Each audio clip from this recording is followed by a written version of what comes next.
นานแล้วเรียนบ่จบแล้วบ่จักทางไปแล้วบัดนี้สิไปหาหมุนกอไม้ไปเลย ผู้เป็นหนังสือก็เฮ็ดได้แบบเฮ็ดเป็นแม่บ้านอยู่เวียงทันได้อยู่แล้วมันจะไปว่าเราบ่ไปจักเคยเดินห้างเคยไปไอ้เฮ็ดบ่ค่ะเฮ็ดภายในเฮือนแม่ทำไมเฮือนไผเฮือนนาสาวกันวันนั้นนะนี่วันที่16เบิ่งแม่เฮ้ยใจเย็นๆตรวจแท้หมดเลยว่าที่ไม่เดือนละ10 คิวคุณหมดทำไมหมดเอาเราคือเก็บบ่ทันใช่ไหมจุดแล้วไม่ดับหมดแล้ว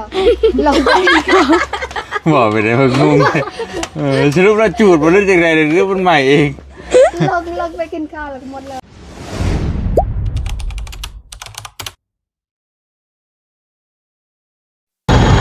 เอาพี่น้องเนาะกราบทักทายสบายดีพ่อแม่พี่น้องเบอร์สุขุสู่คนพี่น้องเลยบ่ว่าสิอยู่ในและก็ต่างประเทศเนาะยินดีต้อนรับเข้าสู่ช่องบ่เตียงทองชาแนลคือเก่าพี่น้องเอ้ยมื้อนี้บ่เตียงก็ขึ้นมาเมืองเซโปนแขวงสวรรณเขตเอ้าพี่น้องว่าสิมาหยังพี่น้องเอ้ยบ่ให้ข้าวเลยพอดีอย่างที่บ่เตียงอัดคลิปมื้อนั่นแหละเนาะว่ามีทางที่ใจดีท่านนึงพี่น้องเนาะเพิ่นเป็นคนกะเหรี่ยงเฮ็ดงานอยู่ไทยแล้วเพิ่นฝากเงินมา 10,000 บาทแล้วเพิ่นว่าให้ซื้อข้าวแน่แล้วก็ให้ซื้อมีแน่ซื้อมาม่านี่แหละวันบ่เตียงซื้อมา10 แก๊สแล้วก็ซื้อเกลือแน่บ่ฮู้ว่าสิได้จักสอบข้าวก็เพิ่นอยากได้สอบละ50 โลพี่น้องเลยมันซึ่งสอบหนึ่งก็ประมาณพันกว่าบาทน้อยๆมันตีใช้1,000 บาทนอกก็แล้วแต่บางกีบบางสอบก็1,000 แล้วแต่ประมาณนี้พี่น้องเลยแต่ว่าเพิ่นว่าซื้อได้เท่าไรก็แล้วแต่ว่าให้เอาไปมอบให้ครอบครัวหนึ่งน่ะมีข้าวกระสอบหนึ่งมีมาม่าแก๊สหนึ่งแล้วก็เกลือแพ็คหนึ่งแล้ววันนี้เฮาก็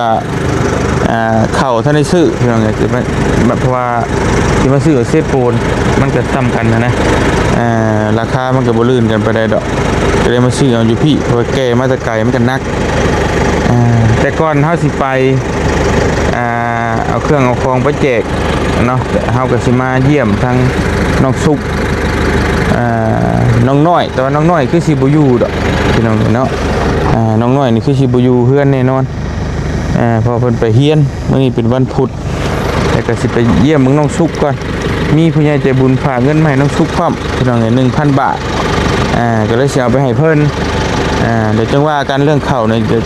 จะไปแจกเพื่อนใดก็จังว่ากันแต่เฮาสิไปแจกเคสที่ว่ายังบ่เคยได้รับการช่วยเหลือหรือว่ามีคนไปทายแล้วแต่ว่ายังบ่มีไผเอาข้าวเอาน้ำไปให้เพิ่นนะประมาณนั้นเฮาสิไปช่วยเคสแบบนี้เนาะพี่น้องเคสที่สร้างบ้านสร้างเรือนแล้วเรียบร้อยนี่แม่นเฮาสิบ่ให้เนาะเพราะเฮาจะไปให้คนที่ทุกข์ดีหรือว่ายังบ่ได้รับการช่วยเหลือหยังประมาณนั้นไปเดินทางก่อนพี่น้องเด็ดก็เด็ดสิปูนเฮาก็ได้เนาะจ้ามาพอดีมื้อนี้ก็ได้ไปพี่น้องบ่มีผู้จับกล้องให้ก็ลงลิงไปบ่ฮู้อยู่เฮือนหรือบ่น้องสุกก็ได้ไปเบิ่งนำกันพี่น้องเนาะโอ้อึบไปพี่น้องเอ้ยฮอดแล้วโธ่จะเอาไปกินข้าวยังไงที่สุดจ๊ะเอ๋ทำอะไรอยู่ผู้สาวโธ่พี่น้องเนาะปุ๊กเช็คเอาไว้อีกเลยเพื่อนซ่านเสามาใหม่บ่สุก2 4คือได้6 ต้นหนึ่งเนาะ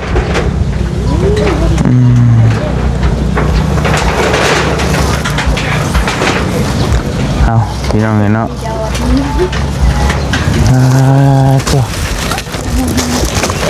เอาให้นี่ ผู้สาว ผู้สาว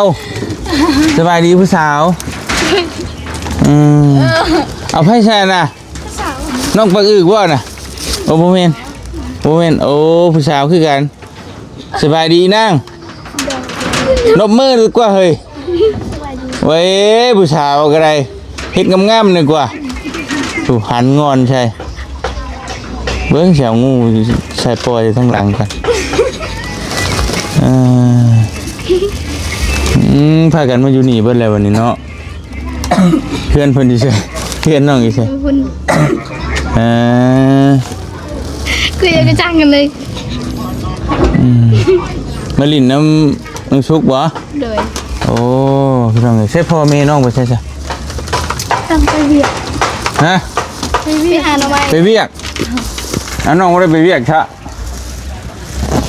อยู่เพื่อน เพิ่นให้อยู่เพื่อนเว้ย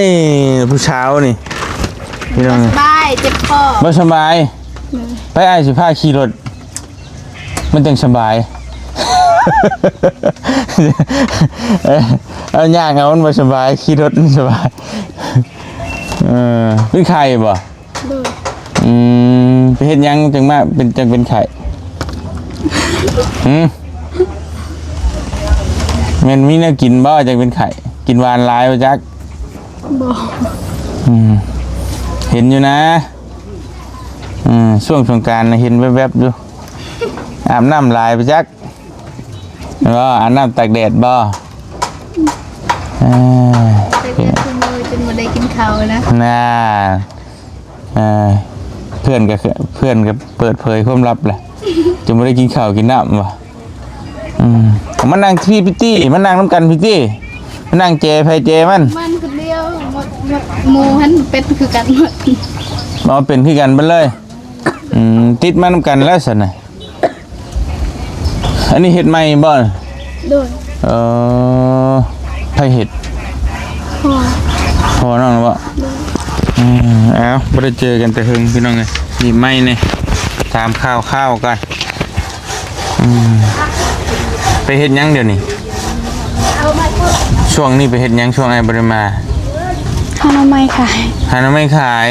มีใช่ปะ นี่ ไผหว่าผลตกแล้ว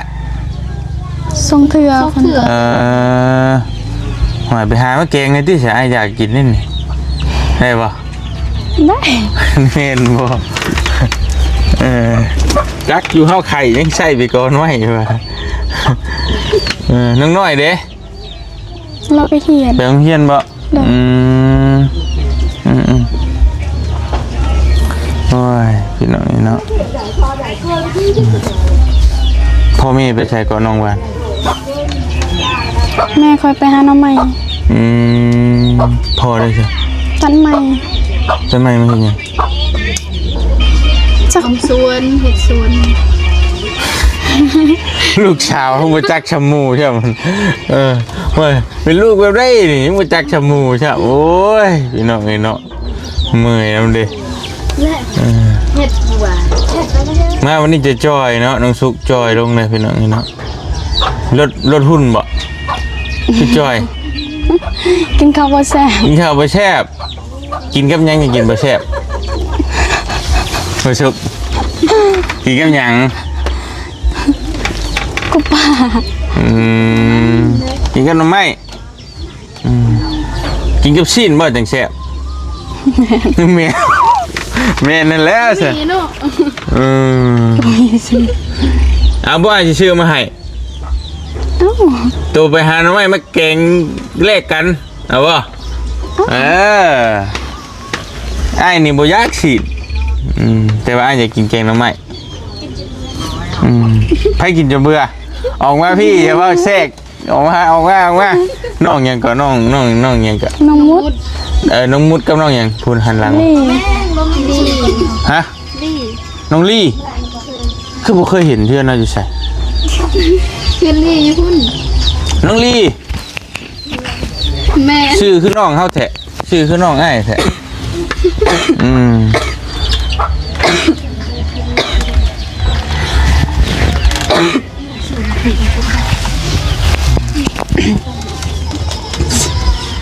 ว่าหลงเป็นไงดิ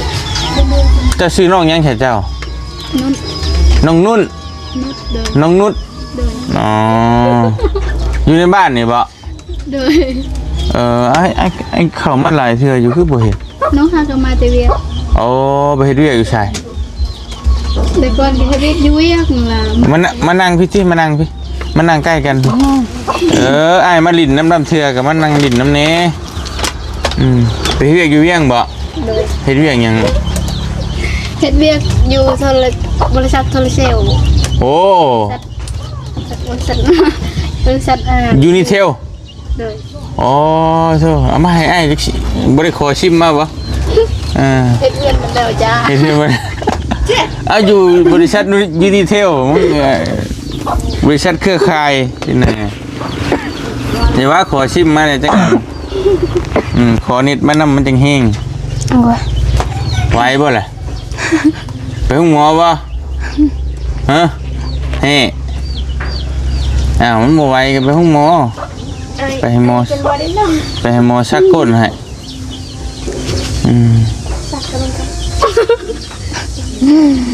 อะไรเนี่ย น้องมาแตะหึงละ โดย มาดินปีใหม่นี่บ่ด้วยจังได๋ โดยมัน ได้สิไปอีกอยู่บ่ไปเดือนห้า ฮะ ไปเดือนห้า เดือนห้า โดย เงินเดือนแพงบ่เนาะ ประมาณ3 ล้าน โอ้ก็ธรรมดาเด้อเรือเดือนเท่าไหร่ไอ้จังฮู้นะ เดือนหนึงนะ สมมุติว่าน้องได้เงินเดือนนี่เดือนละ3 ล้านเรือเก็บมาฝากมาให้พ่อให้แม่เดือนจักเท่าไหร่ ก็ออกเดือนละภาคเลย ฝากเลยเอาบ่กินเจ้าของบ่กินบ่ซั่นน่ะ กับบางเทื่อก็เก็บประมาณล้านหนึง ห้องเฮาเช่าบ่หรือว่าอยู่น้ำเพิ่นบ่ อยู่น้ำเพิ่น โอ้ดีแล้วซั่นเข้าเด้ เข้ากินน้ำ โอ้ดีพี่น้องเอ้ยเพิ่นรับคนอีกอยู่บ่อ้ายสิไปเฮ็ดนำ แบบว่าคันว่าไปฮอดบริษัทก็กินข้าวอยู่บริษัทคันว่าพักเวียกก็ซื้อข้าวกินเองนั่นนะ เวลามื้อใดเฮาพักเฮาหยุดได้มันชื่อกินเอง โดย แล้วก็แนวมันแล้วแต่บ่ได้เฮ็ดงานให้เขาเนาะบ่ได้เฮ็ดเวียกให้เขาหาบ่ได้อยู่เวียงเนาะมีแต่ซื้ออย่างเดียวได้เนาะ โดย บ่คือบ้านเฮาได้พี่น้องหาปูหาปลาหาหน่อไม้กินเองก็ได้อยู่พุ่นมันหาบ่ได้เลย เฮ็ดเวียกอยู่บ่ได้ซื้ออาหารกินดอกซื้อแต่หน่อไม้เพราะว่าอยู่ใกล้ก็กินฮอดอาหารบ้านตัวเอง ไปอยู่ในเมืองยังซื้อหน่อไม้อยู่ มันยาก มันแซ่บบ่หน่อไม้ แล้ว นั่นเด้มันน้องชุกบ่คือว่าเบื่อใช่ไหมน้องชุก มันคิดบ่ได้เบื่อผู้นั้นเบื่อ ใครเบื่อ น้องไปทัน อันน้องเจ้าบ่นั่นน่ะ แม่นซื้อมุดน้องไป พี่น้องเอ้ยอ้ายนี่กินบ่เบื่อมักกินหน่อไม้แต่ว่ากินแล้วก็เจ็บท้องเจ็บกระเพาะแต่ว่าหักยา กินไม่ซื้อกระเป๋า เจ้าน้องบ่ได้เจ็บบ่คือดีใช่มันเจ็บแหน่คนในบ้านนี่บ่มีนะคนเคยเจ็บกระเพาะมีบ่คนเป็น มีน้องสาวเคยก็เป็นนั่นน่ะ นี่ ก็ดีเด้อ ดีแหละอีนาง ดีแบบบ่เศร้านะแบบไข้นะแบบนั้น เจ้ากินหยังจะเป็นกระเพาะนะมาบอกง่ายหน่อยติเจ้ากินหยังมันจังดีออกมาพี่ติออกมาพี่มานั่งน้ำกันพี่น้อง มาแม่ น้องยังน้องยังกะ มุดน้องมุด น้องมุดกับน้อง ลี น้องลี่ เราอายกล่อง อายอีช่างปานบ่เคยนี่แกเข้าเท่านึงแหละน้องลี่บ่น่ะฟิตให้สบายดีเด้อน้องเด้อพี่น้องที่จำได้อยู่ดอกเนาะไปพุดกระปูน้ำกันแม่นบ่ แม่ พุดกระปูเนาะ แม่ กับน้องน้อยกับไผอีกคนหนึง คนนี้แหละ 3 คนบ่ แม่ โอเคน้องลีไม่เห็นหน้านึกว่าห่วย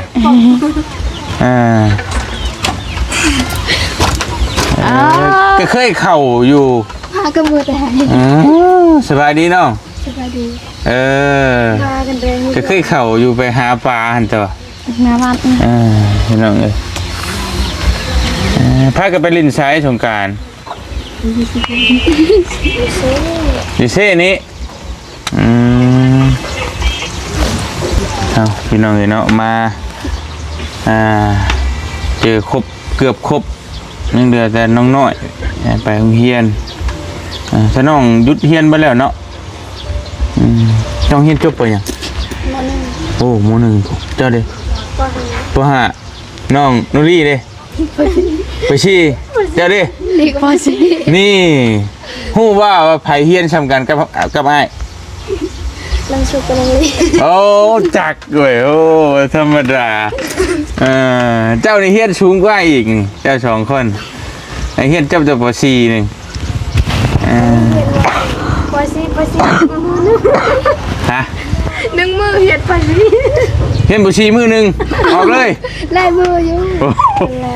โอ้ยโตมาเริ่มไปส่งตัวไอ้เนาะ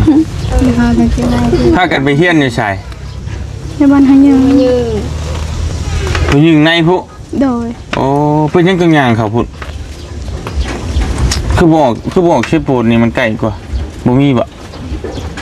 ได้เข้าไปเห็นแต่ยังน้อยยันเพราะว่า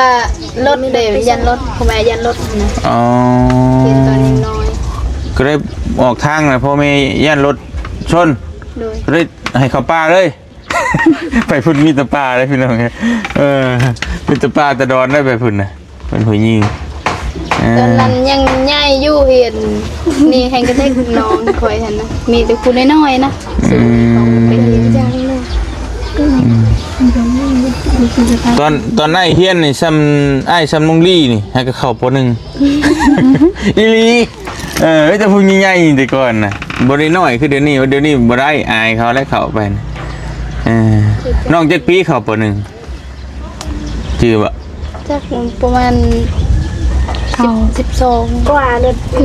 เคยเห็นป.2 10 ปีแล้วเพราะว่าเคยเห็นม.1 กับ15แล้วฮอดม.1มันก็ประมาณ 8-9 ปีนี่แหละสิน้องเรียนป.1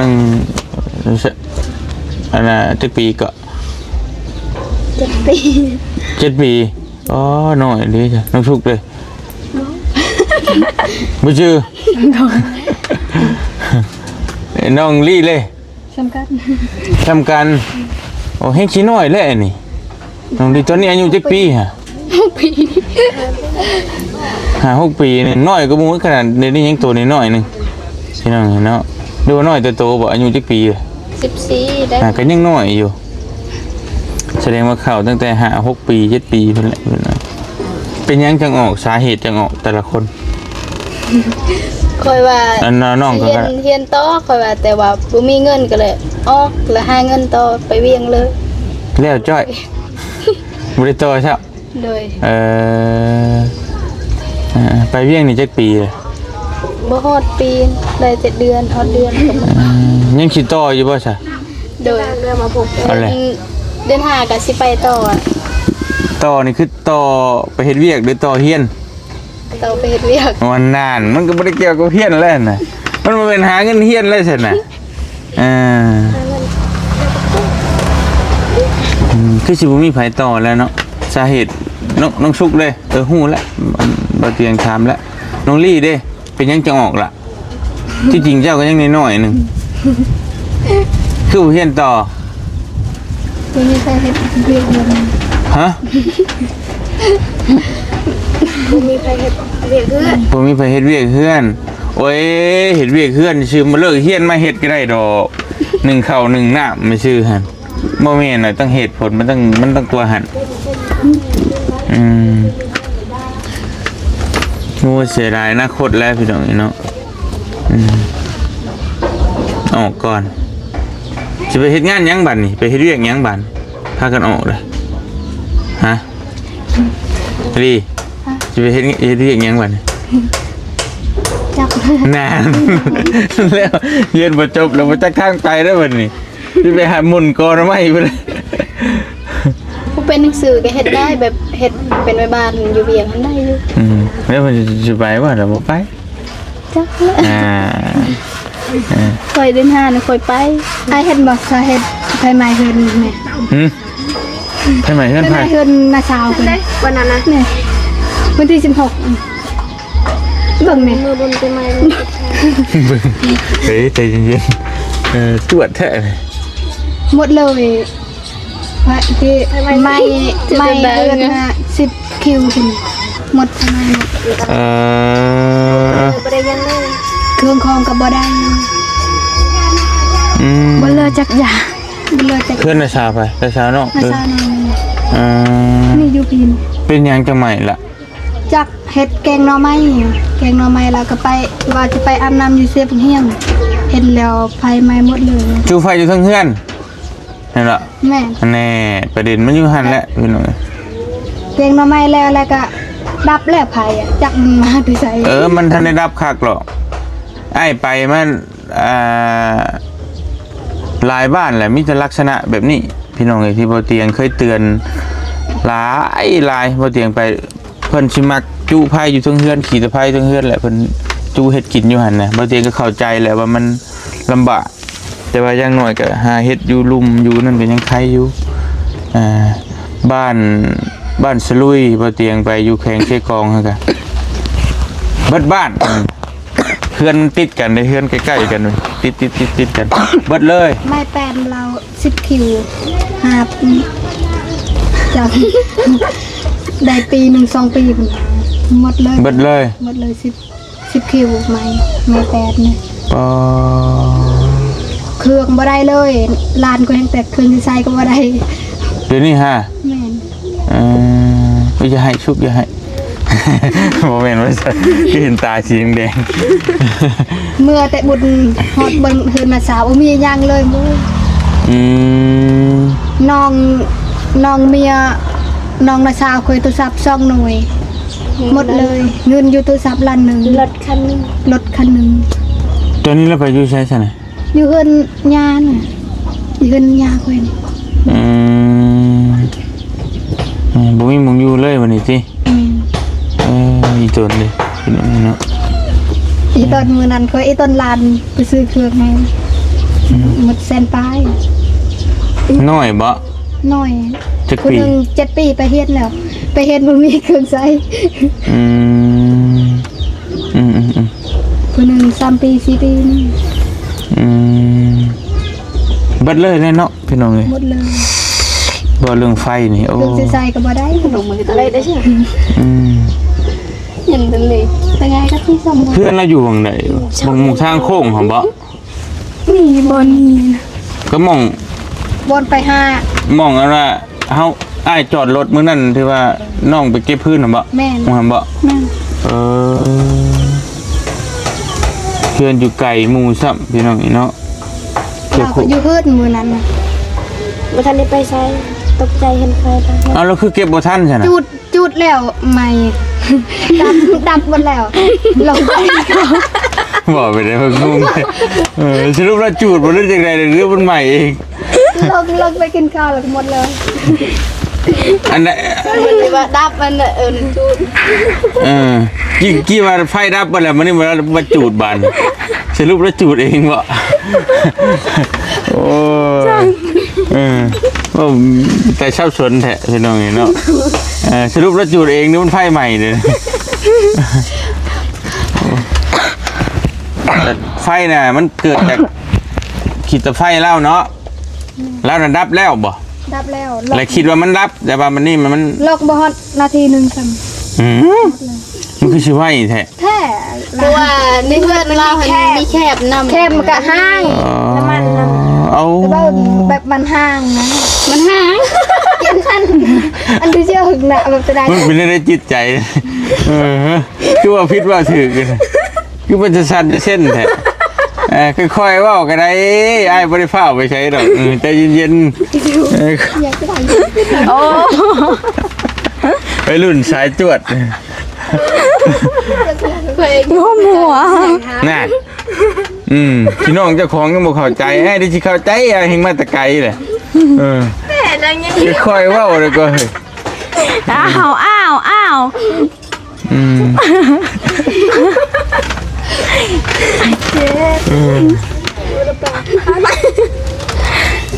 มันเคยเว้ากันเด้นะน้องมันเคยเว้าเคยเว้าไปไวหน่อยนึงนะพี่น้อง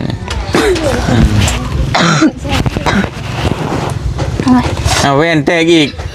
อ้าวไปโทษแล้วบ้านนี่เห็นไหมเกินแห้งสูบแว่นแตกอีก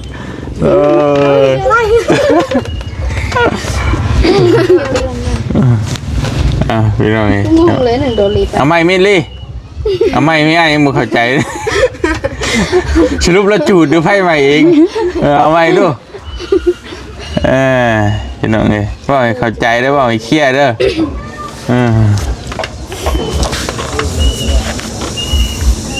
วันนี้เราก็บ่มีหมองอยู่เลยบ่มาอยู่พี่เลยบ่อ๋อ กูอยากจะทำไปหาใจ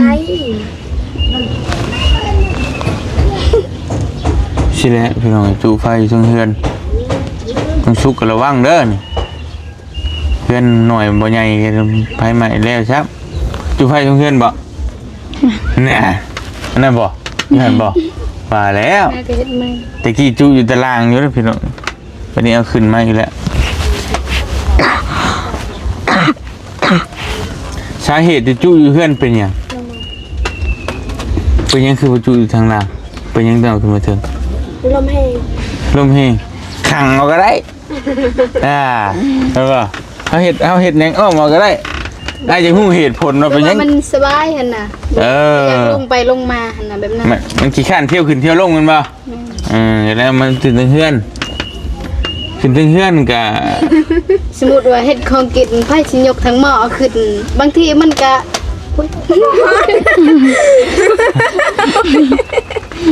เอาไอ้ยกขึ้นยกลงแหละเฮือนได้นี่เฮงไกลแต่น้องเห็นเฮือนได้เฮือนครัวอยู่ผู้เฮือนได้อยู่พี่แล้วก็ยกมายกไปอย่างนั้นแหละเอาไปย่อมาอย่างนั้นแหละอันนี้ป้อนขึ้นนี่เลย เพื่อนยาข่อยก็เพื่อนครัวก็ห้างตัวเพื่อนเล่าหั่น เป็นคนละเวล ช่วงนั้นแหละ จักว่าอย่างคำเข้าใจบ่เข้าใจนี่น้องนี่เนาะ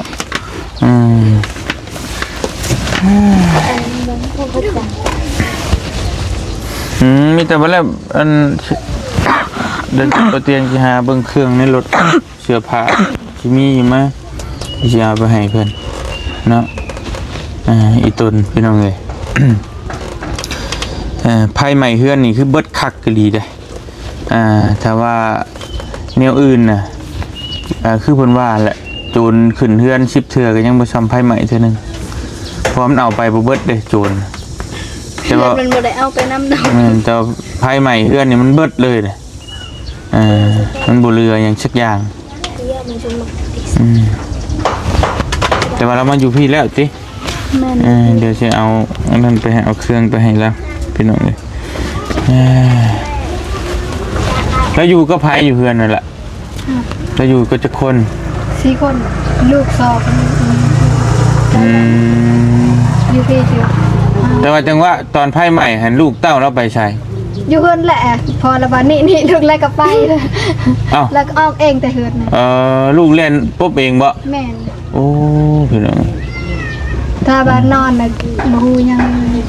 เพราะว่ามันมีเหตุการณ์น้องคือสิเห็นข่าวอยู่ระวังหนึ่งที่ว่าพ่อแม่ไปดองเบิดเอาลูกนอนไว้ในอู่อยู่ตารางเฮือนเลยเห็นป่ะแล้วไฟใหม่ตายเบิดแต่ไล่นะพี่น้องอยู่ใกล้ทั้งบ้านบ่เตียงเพิ่นแหละนั่นก็ได้ลูกกิ๊ก นี่ไปว่าพ่อแม่เขาย้ายเครื่องเด้แล้วให้ลูกเขาออกก้อนแบบนั้นย้ายก็ย้ายบ่ทันซั่นนะได้หน่อยนึงได้ยิน ได้อย่างนี้ได้ของมีค่ากับบ่ได้ติอย่างโทรศัพท์ในช่วงสิทับออกมาได้แท้ ได้เลยแบบว่ามันช็อตเลยนะบ่ได้เลยมันฮ้อน เห็นว่าคือเฮาไฟใหม่นี่เฮาต้องแล่นไปจับกระเป๋าเงินไปจับเอาของนั่นก็ ได้แต่ตู้ ไปดับไฟ ตู้เครื่อง ไปดับไฟ แม่ดับไฟแล้วเข้าคืนใหญ่แล้วบ่ทันเลย บ่ เงิน ทัน เข้าได้ตัวเงินน้องสาวเราบ่ทันเอาเพราะว่าน้องสาวเราเอาไว้อยู่ทุ่งเสื้อละน้องสาวเราเองดิแต่น้องสาวเขาไปบุญลิ้นอยู่ครัวเพิ่นแหละ แน่ น้องสาวเพิ่นก็หมดแพ้ มื้อสุดท้ายบ่ สงกรานต์มื้อสุดท้ายเลยพี่น้องเอ้ย เฮาเดือนละให้แล้วนะ บุญเข้าบัก บ่บาปหรอกก็ตื่นเฮ็ดจะได้ฉันมันก็ น้าเจ้าคนนึงเมื่อได้ฮดพระมื้อเดินพระละซื้อแกงหน่อไม้แล้วก็แกงซื้อลูกซื้อแกงหน่อไม้แล้วก็มื้อแกงต่ออีกเฮ้ยน้องลี่นี่เป็นได้ไดวะ ซื้อหน่อไม้ ซื้อหน่อไม้แล้วมื้อแกง แม่น ยายจะวันนี้ เว้าให้ในตลกให้ในหัวเลยอย่าน้องเอ้ย งอกว่าถือ พอได้หัวน้ำยอดได้หั่นเป็นตลกก็ได้แล้วแปลว่าเป็นตลกดิไปเล่นหนังฉันให้อ้ายไปอย่าน้อง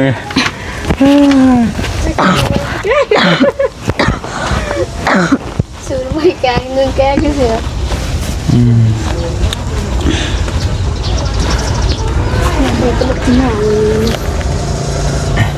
เอามีแต่เดี๋ยวบ่เตียงสิไปเบิ่งพี่น้องเอ้ยเนาะเฮือนซานลานแป้นของเรา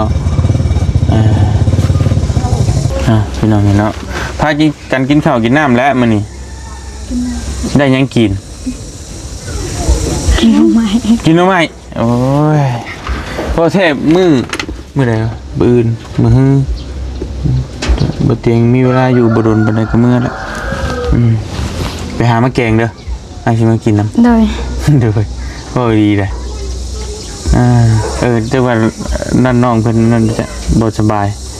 พี่น้องนี่เนาะถ้าบ่ไหวก็บ่เป็นหยังเด้อถ้าสมมุติว่าไหวนะตอนแรกก็น่าจะได้อยู่หรอกเพราะว่าแม่เราก็ไปหาแล้ว มันสิได้บ่โอเคจ้ะสิมากินน้ำให้แกงแซ่บกว่าหมู่ น้องหนุดนี่ นั่นบ่สาเหตุที่แกงแซ่บเป็นหยังเรียนน้ำแม่ บอกว่าใช่เป็นงวดหลาย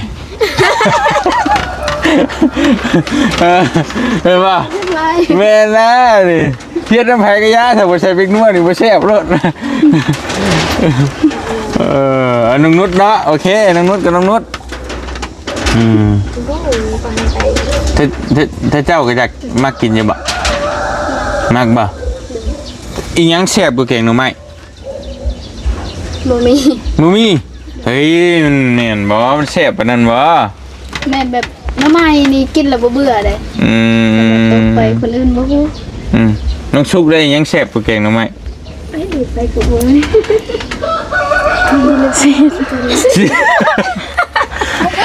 ันต้องแบบนี้ซีดถูกต้องน้องมุดเด้ยังแซ่บกว่าแกงหน่อไม้สำหรับส่วนตัวน้องนะตัวอย่างนี่มันมีอาหารหลายๆอย่างนี่น้องอยากกินยังแบบกลัวแกงหน่อไม้นะ ลงมากินตำ อยากกินตำนั่นดิมันบุคือกันได้คนแต่ละคนน้องลี่เด้ลี่ มักหมด บนบ่ไรตอนนั้นต้องเล่าเป็นอย่าง โดยสำหรับแซ่บสุดกับน้ำไม้เลยแหละแซ่บสุดที่ตัวมัก โอเคเป็นงานอยู่เวียกก็มักไปกินน้ำไม้ แต่บ่เป็นอย่างเนาะคือดีแถวไอ้มากินนะโดนกินเทื่อได้อยู่ตัวกินตลอดมันแสบมันเจ็บท้องนะตะกี้ก็บ่ได้เป็นดอกสมัยได้ยังน้อยก็คิดบ่ได้เป็นปานใดแต่ว่าตอนนี้บ่ดี เผ็ ไป ด แล้ว หลายบ่ เผ็ดไอ้มากินเผ็ดมากินตำมากินยำ มะม่วงเนี่ยไอ้กินเป็นถ้วยแต่งแก้วมากินแท่นข้าวเลยเดี๋ยวก่อนมันก็เลยลำไส้เฮาบางมันอย่าง สมันเลยนะ บ่สำนองเลยพอยุดได้ก็ยุดเด้อเบาได้ก็เบาอันตรายโอ้บางเทื่อนี่มันเจ็บมาแห้งๆคือสิตายไอ้ไปหาหมอเบิดเงินเท่าไหร่ เราเคยเบิ่นเทื่อก็ให้นะเจ็บเป็นแห้งจนให้ เงินบ่กินหรือจะไปกี่อ่ะเราต้องพูดจริง นี่บ่เป็นหยังมันเจ็บก็ให้ไผก็ให้คือกันนั่นแหละเวลาเจ็บกินหยังไว้ตั้งเช้าบอกอ้ายหน่อยติยายัง ยาดีกระเพาะยาปลูกเฮ้ยดีแท้บ่ รู้นะเคยกินแล้วมันดี มันเป็นแบบไรเฮามันเป็นหวานบ่หรือว่าเป็นหากไม้หรือว่าเป็นอะไร เป็นคือขมิ้น คือขมิ้นบ่หวานอันนั้นเพิ่นเอิ้นหวานแล้วมันเฮ็ดจังได๋มาต้มกินบ่ กินแบบล่างแล้วกินดิบแบบนั้น มันบ่หึ่งบ่ ก็เพิ่งอยู่อดเอา อ๋อ ยังไม่หมดเลยกิน ตรงนั้น โอ้จะว่าหวานแบบคือพ่อเฒ่าน้องสาลียังให้บ่เตียงครับจักพี่น้องไอ้ก็เคยมีคนที่ไอ้ไปช่วยนี่แหละ แบบคือน้องชุกนั่นแหละเพิ่นก็ว่าเพิ่นดีอันนั้นก็เพิ่นเป็นหวานเนี่ยเพิ่นปลูกไว้เนี่ยเพิ่นเอาให้อ้ายถุงซำนี่แหละ เอามากินคือเก่าอันเศร้าอยู่ตอนกินนะบ่ได้เจ็บแบบว่า อยู่เพิ่นนอนหมดแล้วยังไปยืนยังอีก เบิดแล้วไว้จะได้ขอน้ำเนาะ บ่แม่มีคนพอกินหลาย มันดีบ่อันนี้นี่หนึ่งทีก็บ่มีบ่พอได้ดมเอานี่ เพื่อนยาข่อยก็มีนะบ่ได้ใกล้นะอยู่ นี่ก็คอยกับเจ็บท้องอยู่ แน่แสดงว่าน้องก็ยังบ่เช่าซั่นน่ะ ยังบ่เศร้าแต่ว่ากินแล้วมัน ก็เจ็บ ดีซื่อๆนะบางเทื่อมันก็มึบางเทื่อก็บ่เพิ่น เลิกรถหรือไม่ นิดๆ เด้อ ก็บ่ เชื่ออ้ายเด้อเลิกหรือไม่น่ะน้องเช่าบ่กินหน่อไม้บ่กินตำบักหุ่งบ่กินส้มนี่มันสิบ่เจ็บ บ่ได้ดอกเพิ่น บ่ได้หรอกมันต้องได้ อันนี้น้องท่านได้เป็นเลยมันน้องเป็นมามันกินมันก็สิตายเลยน้องเอ้ยมันเจ็บมัน ยังน้อย อืมเป็นตัวเองน้อยเลยติ พ่อก็เป็นอยู่กระเพาะแต่ว่ากระเพาะแบบว่ากินข้าวบ่ถึกเวลาหั่นคันว่าใกล้เวลาแล้วยังสิกินเจ็บท้องคันว่าบ่กินเลยแล้วบ่เจ็บแบบนี้ อืม พอยเป็นคันเห็นว่ามันใกล้เวลาแล้วบ่กินเลย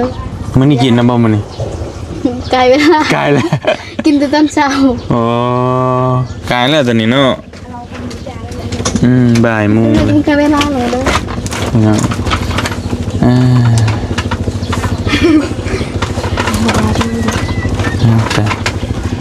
ไปมีแต่บ่เตียงก็เดี๋ยวสิออกไปเวียกก่อน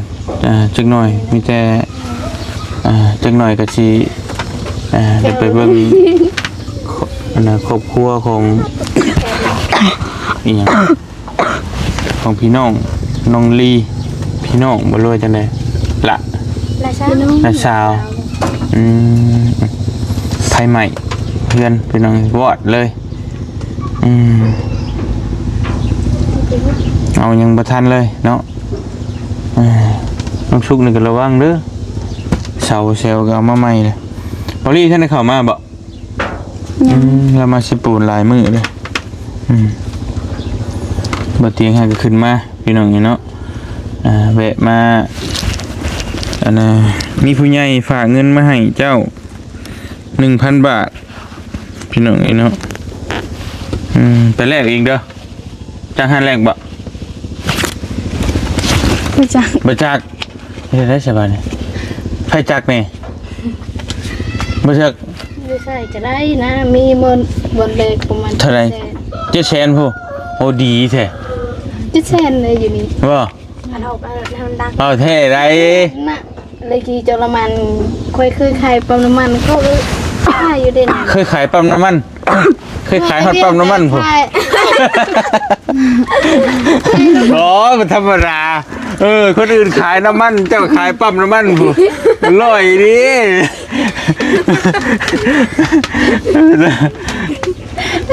เราก็มาเลย โอ้ ลิ้นมากินซะ ที่แท้ฉันปลอมตัวมาบ่เจ้าของปั๊มน้ำมันมาเองที่นั่นเลยไปใครก็ไม่รู้ บ่เป็นหยังแต่น้องฮู้เนาะฮู้แม่นบ่ฮู้แล้วอ้ายสิเอาใบพันให้เพิ่นพาไปแลกง่ายบ่ที่แสน ได้บางห้านก็ได้บางห้านก็ได้ประมาณ650,000เป็นเงินขึ้นลงหั่น ได้แต่เงินขึ้นเงินลงแต่ว่าปัจจุบันนี่นะไอ้แรกอยู่ซิโนนั่น690,000อยู่ปรมันบางเทื่อก็ซ้ำนั้น แต่บ่ฮู้ว่าอยู่พี่นี่มันเท่าใด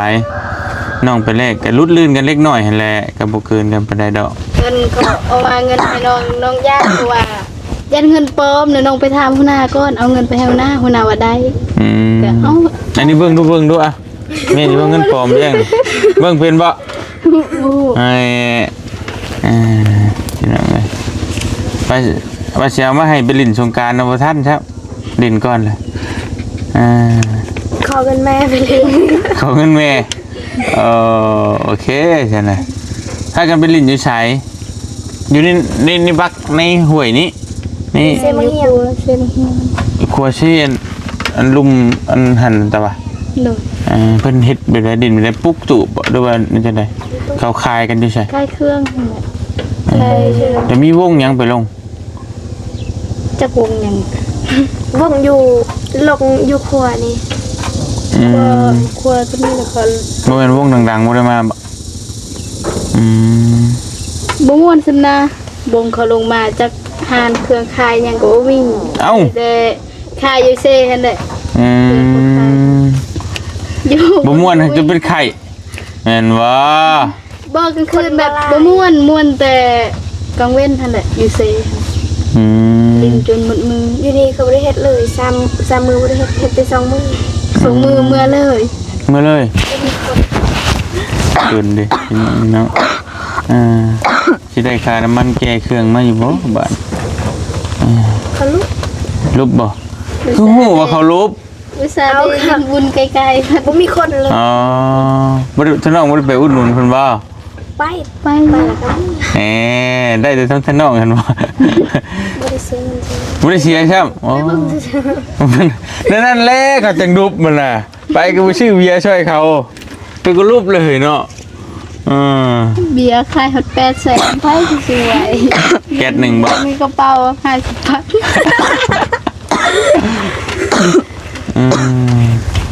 ี่นะไอเลยอยู่ กินแล้วยากินอยู่บ่ หมดแล้ว เดี๋ยวอาชิไปหาเบิ่งในรถไอเลยปอดนั่นนะพี่น้องเนาะมีแต่เก็บไว้เด้อผู้ใหญ่เพิ่นอยู่ทางฝั่งไทยเพิ่นฝากมาตั้งแต่โดนนั่นแหละไอ้บ่มีเวลาขึ้นมาพี่น้องเอ้ยเนาะมีแต่ให้หมู่แล้วพาไปแลกบัดไปแลกก็ได้เลี้ยงตำจักจานนึงก็ได้แล้วเนาะจะได้ตำจานนึง 50,000 นี่ก็เรือหลายเติบอยู่บ่สิบอกทำไม เอากลับมานี่แหละบ่ฮู้ว่าสิกินได้เด้อบ่อ้ายซื้อมาฝากกินน้ำกันนั่นแหละห่อสมกับขนมกินได้บ่เลยเวลาบ่ เด้อน้องเด้อเอากินน้ำกันเด้อยันว่าบางคนมาเลยเวลาได้กินบ่ได้เลยเวลาเขา เอาเลยไม่ได้ข้าวโอ้บ่เกี่ยวกับขนมเนาะโอเคฉันเอาไอทีนี่เนาะพี่น้องกลางคืนอากาศเย็นแห้งขี้ไอแล้วอันนี้ตอนเที่ยง ก็คือจนบ่ได้นอนเราหั่น เฮ็ดได้บ่ได้นอนย่างห้วนเลยบ่ หน้าจะซีดกระบะได้จะซื้อยามาให้พี่น้องนี่เนาะจะไปเบิ่งในรถกันถ้ามันมีจะเอาให้จะดีไอไม่ตากแดดติบ่เหลืออันนี้ ในตอนวัดประมาณนี้ก็ห้าวันมุดไปหันเดียวหันกาแฟ บ่หยังพากันบ่หยัง ว่าตอนนั้นตอนเคยเรียกอยู่ประมาณคือว่าเห็นอายอยู่ อยู่ไส เขาหันนั่นน่ะหันกาแฟ กาแฟทางโค้งฮัดเอาน้องอยู่หั่นบ่จันน่ะ โดย สิเอาห้องใช้น้องชุกหั่นบ่น้องนี่บ่หรือบ่แม่ บ่แม่น ใครใช่นั่น หมู่อยู่บ้านสแกงนะ เพิ่นก็เห็นแต่ว่าค่อยเฮ็ดเวียกอยู่ค่อยบ่อยากเข้าไป ตอนนั้นน้องยังเฮ็ดเวียกอยู่บ่ โดย ถามน้องชุกก็ต้องน้อยเบิ่งเด้อมันย่านไอ้ตัวเราสิจับไปขาย พากันย่านน่ะบ่ลงกันตลอดพากันย่านฉันมันเป็นห้านกาแฟมันเป็นมืดเด้มันเป็นแวนมืดเด้จนบ่อยากจะชุกหลังเขาพี่น้องเอ้ยยังย่านอยู่บ่เดี๋ยวนี้ยังย่านอยู่บ่บ้าแล้วบ้านนี่บ่ย่านจ้อย ไป2คนนะกับน้องหน่อยยังงานอยู่เป็นไปคนเดียวนี่ก็ได้ คนเดียวน้องบ่ไปซะ คนเดียวไอ้กับบุใบคือกันนั่นไอ้กับย่านคือกันไอ้มาผู้เดียวบ่กล้าไปแล้วพันแต่กล้องกับบริยูบ้านพอมาผู้เดียวรอบนี่พี่น้องเนาะมันมีอยู่บ้านเมื่อลินสงกรานต์ให้ฉันได้ไปหับอยู่เอาอันน้องซุกอันขอบใจอันผู้ใหญ่เพิ่นเนี่ยเนาะเพิ่นอยู่ทางฝั่งไทยเด้ออวยพรให้เพิ่นเนี่ยลง ข มื อบ อ ใจเด้อผู้ใหญ่ใจดีที่ฝากเงินมาให้น้องให้อยู่ดีมีแห้งความเจ็บอย่าได้ความใครอย่ามีให้ร่ำให้รวยสาธุ โอเคพี่น้องเอ้ยมีแต่ว่าได้ไปเลขเอาแล้วเด้อน้องบ่ฮู้ว่ามันจำเป็นหยังนี่พี่น้องก็ซื้อเอาน้องอยากได้เครื่องใช้เครื่องนั่นก็ซื้อเอาแหละถ้าเลขบ่ได้ล่ะก็บอกอ้ายเด้ออันสิเลขให้พี่น้องเอ้ย ได้รอบสมัยได้กว่านั้นบ่ได้ หลายทิ้งได้แล้วสิเป็นหยังอยู่ญี่ปุ่นมันบ่มีห้านแลกเปลี่ยนโดยตรงนะคืออยู่สวรรค์พี่น้องมันบ่มีห้านแลกเปลี่ยนเงินมันมีแต่ บางคนเขาคิดว่าเงินปลอม แต่บ่ปลอมดอกแต่ว่าเพิ่นบ่เคยใช้ ตามหันเขาคลายเครื่องเขาก็ได้ โอเคแล้วซะเด้อน้องเด้อเดี๋ยวจังว่ากันเด้อ เด้อ สบายดีเด้อเดี๋ยวไอ้อันน่ะออกไปนี่ก่อนพี่น้องเอ้ยไปสิไปเบิ่งของเคสและสาวของน้องลี่ว่าไผใหม่เฮือนเดี๋ยวจังว่ากันเดี๋ยวบ่เตียงไปหาเบิ่งข้าวเบิ่งน้ำก่อนพี่น้องเอ้ยข้าวน้ำแล้วก็บ่มีกินแน่เนาะ บ่มี โอเคเดี๋ยวไปเบิ่งยามาให้น้องชุบก่อนอยู่ในรถจักสิมีหรือบ่พากันกินเด้อขนมตายไปหึงบ่แซ่บอันนี้ว่าแล้วมันเป็นคนไอมีกินให้ไอเพิ่มตึกมือเลย ซ้ำมือ ก็ตัวมันทรมานเลยพี่น้องไอมันเห็ดอย่างกับเป็นชุกนะคือเขาอยู่ซื่อยังใครอยู่คือตอนบนเตียงเป็นเวลาเขาไปสัมภาษณ์คนไปสิกไอไปน้ำเลยมันรำคาญ ไอแห้งๆจนเจ็บท้องไอตลอด ยังบ่ได้กินยาเลยแมันบ่ยาดีไอยังบ่กินคือบ่ซื้อกินบ่มีบ่ว่า ซื้ออยู่แบบอบยาอบมันแต่อบมันก็บ่ดีนะมันหลายเทื่อกิน เฮ็ดได้มันสิดีบัดนี้หาพื้นมาไฟจุดมันจุดเชื้อโรคทิ่มพี่น้องเนาะลองกินน้ำอุ่นๆน้องเบิ่งอยู่วะต้มน้ำมันร้อนกินเด้อบ่ให้ร้อนเองเด้คือคนอยู่กำอยู่ไฟได้ดุนะต้มกินมันเช้าอ้ายเคยกินเนี่ยมันกินน้ำมันร้อนลงไปมันก็ช่วยได้อยู่ลองเบิ่งเดี๋ยวสิซื้อยามาฝากพี่น้องเนาะไปพี่น้องบ่เตียนก็ขอตัวเดินทางไปเวียกต่อก่อนเนาะบัดนี้ก็เพราะว่าเห็นทางครอบครัวเพิ่นพี่น้องเอ้ยไผใหม่ว่าซั่นเนาะเฮือนซานลานเป็นของน้าชาวน้องลีก็เดี๋ยวสิไปเบิ่งตอนแรงๆจักหน่อยก่อนอยู่ในป่าพี่น้องเอ้ยเนาะเดี๋ยวว่าเตียงสิไปเบิ่งเขาเบิ่งน้ำมาไว้ให้เพิ่นก่อนเนาะจะได้ก็ขอขอบคุณขอบมุกกับใจหลายๆ FC บ่สิกูทุกคนที่ติดตามแล้วก็หักแพงพี่น้องเอ้ยมื้อนี้ก็มาเยี่ยมยามถามข่าวทั้งน้องชุกก็เป็นไข้บ่สบายพี่น้องเอ้ยเนาะน้องเพิ่นจะจอยมี FC ฝากเงินมาให้เพิ่น 1,000 บาทพี่น้องเอ้ยจะได้ก็ขอขอบมุกกับใจขอบคุณหลายๆอยู่ดีมีแฮงสุขภาพแข็งแรงเนาะสบายดีเด้อพี่น้องเด้อ